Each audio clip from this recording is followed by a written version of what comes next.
Almost 2 years నుంచి మేము వేరే వేరే హాస్పిటల్స్ అన్ని తిరిగాము, కానీ మాకు ఎక్కడ కూడా రిజల్ట్స్ కనిపించలేదు. తర్వాత అక్షయ హాస్పిటల్కి వచ్చి శిరీష మేడం కలిసిన తర్వాత 2 months కే మా వైఫ్ కన్సీవ్ అయింది.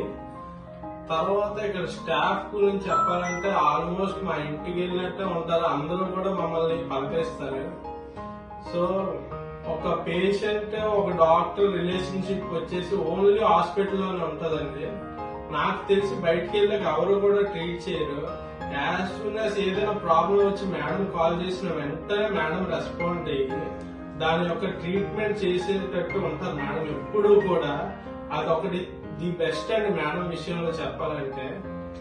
So we're very happy now. Ma'am, మేము ఇక్కడికి వచ్చిన 2 months కే నేను కన్సీవ్ అయ్యాను. ఇప్పుడు నాకు 5th month. మేము చాలా హ్యాపీగా ఉంది ఈ జర్నీ. 1st month నుంచే నాకు ఏమైనా ప్రాబ్లం వచ్చినా సరే మేడం వెంటనే రెస్పాండ్ అవుతారు. అది నైట్ 10 అవని 11 అవని ఏ టైం కాల్ చేసినా శిరీష మేడం చాలా ఇదిగా రెస్పాండ్ అవుతారు. వితిన్ సెకండ్స్ లో మెడిసిన్ అనేది ఏదైనా ఏ ట్రీట్మెంట్ చేయాలంటే మొత్తం అన్ని కేర్ తీసుకుంటారు.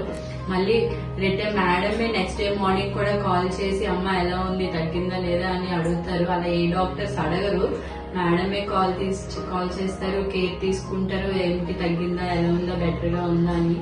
మొత్తం ఇక్కడికి వచ్చినా కూడా మేడం ట్రీట్మెంట్ చాలా బాగుంటది.